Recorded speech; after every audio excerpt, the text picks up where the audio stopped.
Dillian the Body Snatcher right here. It's a champ. Big up to Sporting Icon. Subscribe. Otherwise, I might pay you guys a visit. Right, thank you Cinderman and Martin for sending me this article here. So King Kong, Luis Ortiz, has in fact accepted the offer from Dillian Whyte to fight on December the 22nd here in the UK, in London at the O2 Arena. Now, I'll be having Dillian on this channel later on today. Unless, of course, something changes, then I'll arrange it for tomorrow or something. But as of right now, he'll be coming on the channel later on this evening. So keep your eyes out for that one. Subscribe and that, of course. Click the bell notification in case you want to see it when it immediately uploads. So anyway, article here, and it's from King Kong Luis Ortiz, where he accepts the offer of Dillian Whyte. And this is what Luis Ortiz had to say. After much thought and consideration, I accept your challenge. If you won't come down to USA, then I'll step off the Wilder Fury card and fly over to the UK and fight you in your own backyard. Done deal. Enough talking, that rubbish you speak. Send over the contract and I'm there. Now you've got yourself a problem, son. So now what are you going to do? And that was Luis Ortiz's statement. And his manager, Jay Jimenez, said this. I don't want the fight.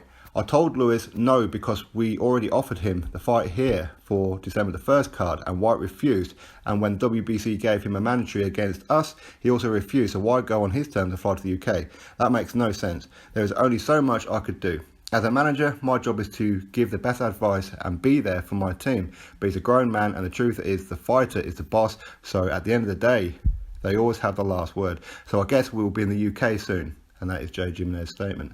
So, I mean, I like Jay Jimenez. I think he's a cool guy and everything. We follow each other on social media. And you know what? He's a pretty cool guy.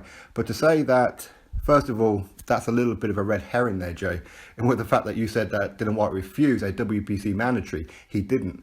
It was WBC secondary mandatory, which meant had he beaten Luis Ortiz, he wouldn't have fought Wilder until at least 1 year after Dominant Brazil fought Wilder. So what's the point of it? And to be fair, it was a much bigger and more lucrative fight against Joseph Parker, as Joseph Parker has a very, very big name here and a very good fan base here in the UK as well. So that's why that fight didn't happen.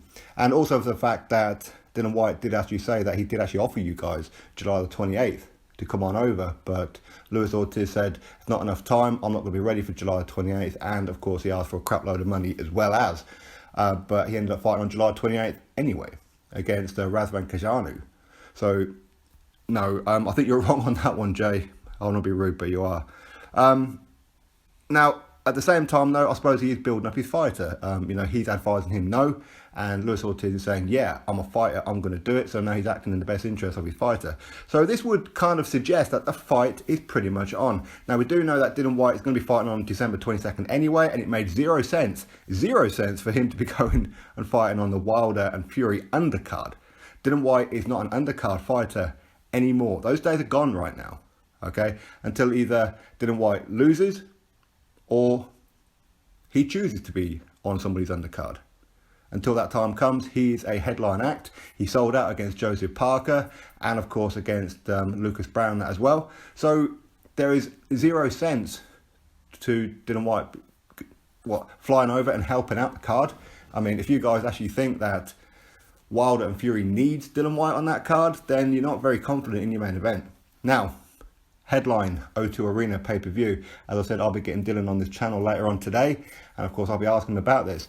And it's quite possible that between now and then, maybe a deal will be agreed and breaking news and all that kind of stuff, which is kind of what's happened before with me when I've arranged to have a fighter on the channel, and then breaking news right before it, the fight gets announced.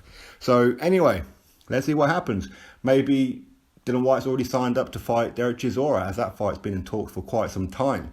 But of course, Eddie Hearn has reached out to Team Ortiz, Jay Jimenez, to say, let's get it on for December the 22nd. Of course, this is a huge fight for the world of boxing. And I'm going to say it right now, if this fight gets signed within the next few days, I believe that this event will probably sell out before Wilder versus Fury. And it's the same size arena. So, anyway, I don't know that for a fact, but of course we'll have to wait and see. So anyway, you all drop your thoughts below. Don't forget to check out later on for the chat with Dillian Whyte. And if something happens where it can't happen, I'll put a note in the community section there, just to let you know it's not going to happen, or if it has happened, I'll let you know that it's about to be uploaded, okay? So anyway, drop your thoughts below about it all. This is a fight that you're excited to see. Would you prefer Derek Chisora, or do you think that maybe Dillian should take a lesser opponent just to keep busy and then go fight Joshua on April 13th at Wembley? Drop your thoughts below, click that thumbs up, and of course subscribe. Catch you all on the next video.